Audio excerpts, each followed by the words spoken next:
सप्रेम जयजीव भगवत स्वरूप दिव्य आत्मन प्रत्येक मनुष्य प्रत्येक प्राणी तार जन्मर जुई गोटे विषय पछरे दौड़े से आनंद बा सुख शांति। जे पर्यंत मनुष्य प्रकृत आनंद एवं सुख शांति तथा निर्भयर ठिकଣା न पाइछि से पर्यंत सी यही संसार रे अतृप्त भाव अपूर्ण भाव कालातिपात करुथिबो। तेबे आसंतु सेही मनुष्यर जो प्रकृत आनंदर ठिकଣା ताहाकू सद्गुरुदेव शिवमुनि महाराज देइछन्ति। तेबे आसंतु जानिबा सेही मनुष्यर प्रकृत आनंदर ठिकଣା कौन। गुरुदेव कहती जाग्रत और स्वप्न यही दुई अवस्था एपरि जे जार अनुभव समस्तंकर अछि। स्वप्न परे गोटे अवस्था सुसुप्ति, यही अवस्थार भी अनुभव प्राय समस्तंकर अछि, किंतु यही अवस्था समस्तंकु नित्य प्राप्त हुए नहीं। सुसुप्ति गाढ़ निद्रा को कहती। एथिरे मनुष्य स्वप्न देखे नहीं और जाग्रत मध्य रहे नहीं।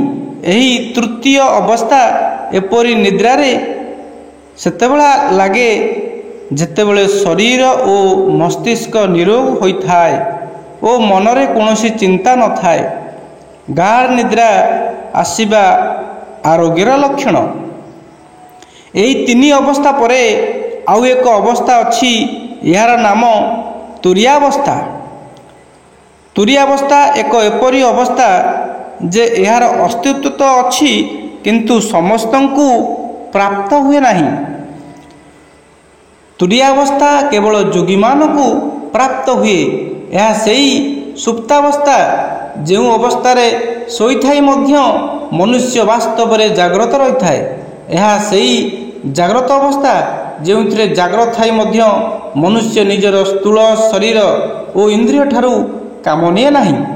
यह सही निद्रा जो शरीर तो निश्चल हो जाए किंतु चेतनता पूर्ण रूप से रही थाए। जेपरी निद्रा गाढ़ निद्रा और जाग्रत अवस्था आवश्यक सेहीपरि भाव पूर्ण स्वास्थ्य पाई तुरीयावस्था अत्यंत आवश्यक। तुरीयावस्था को ही समाधि कहती। जितेबले साधक तुरीयावस्था को जीवाकू लागिबो सेतेबले एपरी जना जीवो जे साधक जेपरी ऊपर आकाश को उड़ी चलीछि। ऊपर को उठिबा समय रे अनाहत ध्वनि बहुत जोर रे हेउथाए ओ यहा एका एका कोटि कोटि सूर्य समान जाजुल्यमान ओ कोटि चंद्रमा समान शीतल आलोक चारिआड़ को बिछुड़ी जाए। यही आलोक एते आनंदमय होइथाए कि यार वर्णना जिह्वा और लेखन द्वारा असंभव। तुरीयावस्था और स्वप्न रे प्रभेद अच्छी। स्वप्न रे अंधकार और तुरीयावस्था रे चारिआडे खाली आलोक ही आलोक। स्वप्न रे जना जाए नहीं जे यह स्वप्न अटे। शोइबा परे आमे समस्ते सेठार पहुँचीचु किंतु तुरीयावस्था रे चेतना जाग्रत रही थाए। साधक सही अवस्थार मध्य यही कथा को जानिपारे कि जोग द्वारा मु एठारे पहुँची अच्छी और यह तुरीयावस्था अटे। उद्देश्य स्वप्न रे मध्य मनुष्य सोई रही बेहोश रहे किंतु यही अवस्थार मनुष्य सोई थाई मध्य जाग्रत रहे और चेतनता पूर्ण भाव रे रही थाए।